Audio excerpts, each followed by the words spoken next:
It was a cold December night, and I was just a kid.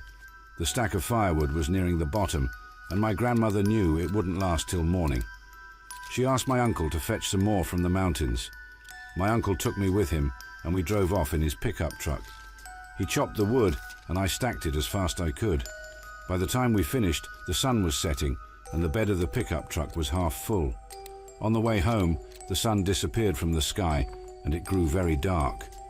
We were driving down a dirt road that led through the woods. I leaned my head against the window and watched the silhouettes of the trees race past as the stars twinkled above them. All of a sudden, I got the awful feeling that we were being watched. The hair on the back of my neck stood up, and a chill ran down my spine.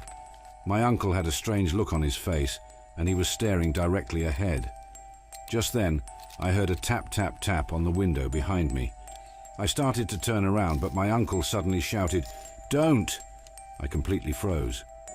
My heart started beating rapidly. My uncle put his foot down on the accelerator, and we began to speed up. It was the first time I had ever seen real fear on my uncle's face.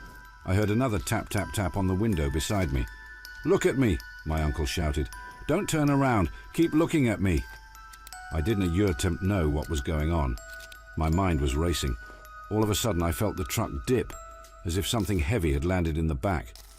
My uncle sped up even more and started praying loudly in our native language. I wanted to cry.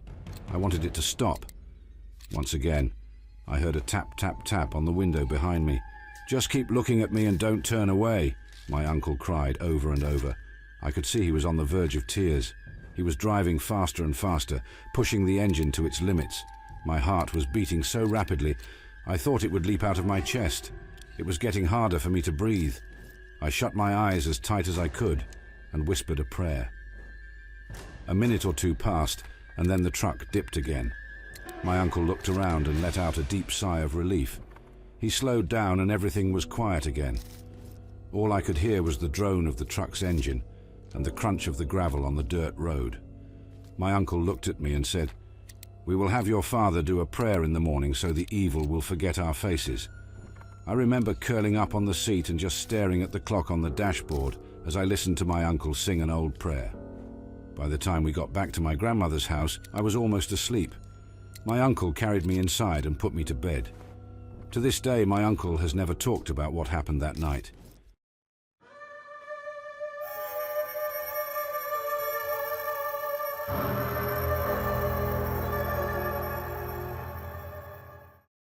I grew up in a very small town in Montana, and during the summer, my brother and I would sometimes sell lemonade by the side of the road. We didn't make a lot of money, but we did have fun selling the lemonade to people who were passing by. One hot afternoon, my brother and I were standing at our lemonade stand when we noticed an old rusty car pass by us 2 or 3 times. At the time, it struck me as a little creepy. Eventually, the car slowed down and stopped right in front of the stand. There was a woman in the passenger seat, and as she rolled her window down, I saw she was really skinny with grey hair that was stained a sickly yellow hue from too much smoking. I couldn't see the man who was driving very well because he never looked at me and just stared straight ahead. Both of them seemed very odd, and their clothes were old and dirty. "You boys out here selling lemonade all by yourselves?" croaked the woman. "Yeah, my mum lets us," I replied. "Is your mum home?" she asked. "Yeah, she's in the house," I said. The woman turned and looked at the man who was driving. He nodded, still staring straight ahead. The woman turned back to me and said, "Okay, I'll have a lemonade." "That'll be 25 cents, I said as I poured her a glass. She rummaged around in her purse and I could hear coins clinking. Then she pulled out a $5 bill and held it out to me. A chill went down my spine. Why was she handing me a $5 bill if she had coins in her purse? Something just didn't feel right. "I don't have any change," I lied. "You can keep the change," she croaked. "Just come and take it." Something felt very wrong, but $5 is a lot of money to a kid. I walked up to the car and reached out to take the $5 from her hand. As soon as my fingers touched it, the woman suddenly grabbed me by the wrist and began pulling me into the car. I screamed my lungs out, and my brother ran to the house, yelling for help. The man floored the accelerator, and the car lurched forward. I fought with all my might and managed to wrench myself free from her grasp. The car stopped and the man got out, but I was already running for my life. My brother was pounding on the door and screaming. My mother rushed out and I turned just in time to see the rusty old car speeding away. We told my mum what had happened and she called the police. When my brother and I calmed down and went back to the lemonade stand, there was a $5 bill lying on the ground. We packed up the lemonade stand and put it away for good.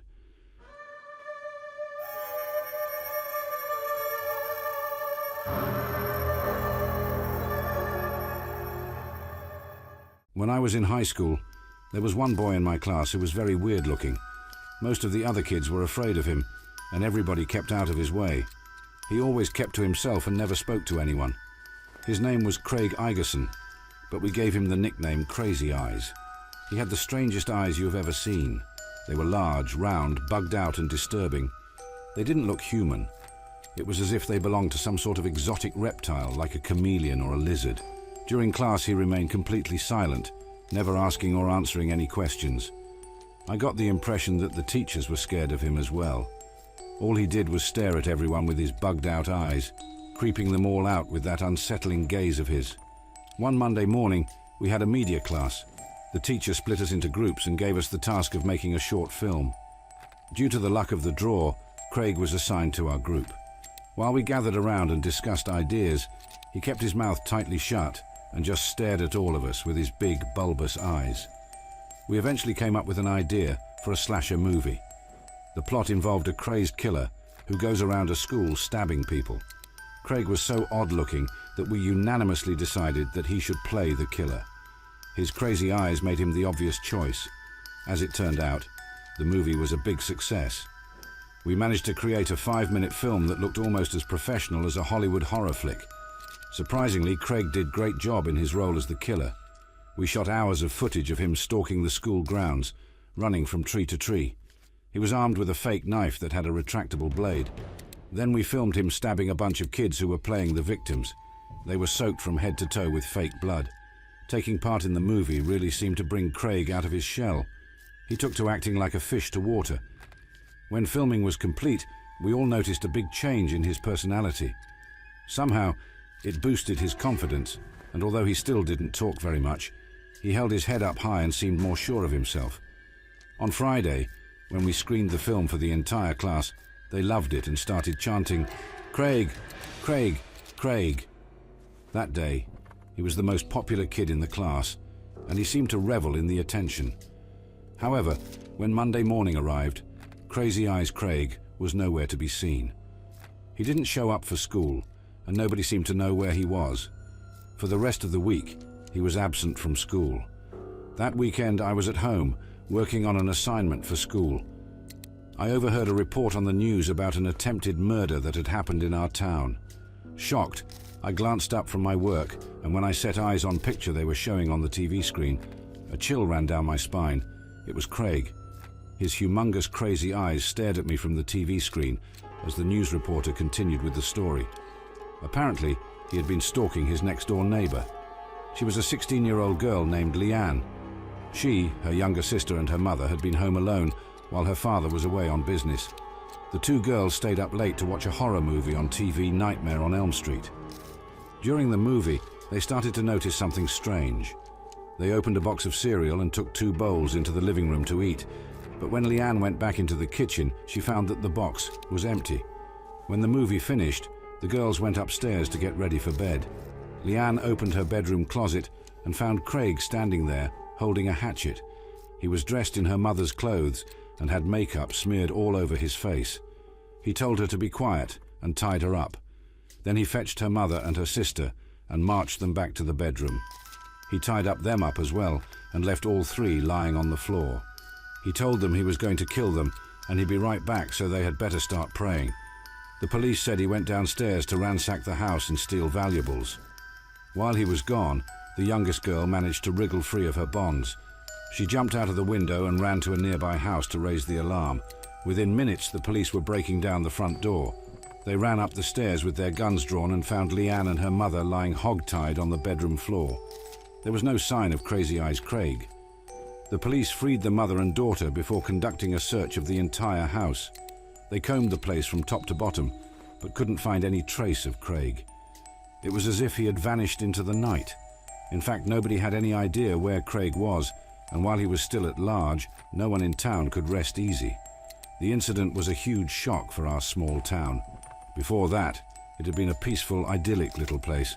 Nobody ever locked their doors. That night, I watched my father screwing 2 sturdy deadbolts onto our front and back doors. On Monday morning, it was the talk of the school. None of the kids could believe what had happened, and everyone was terrified. At the back of the school building, there was a huge forest, and rumors spread among the kids that Craig was hiding in the woods, lying in wait for more victims. Some kids were too scared to show up for class. Leanne and her family stayed with relatives for a few days to get away from the house.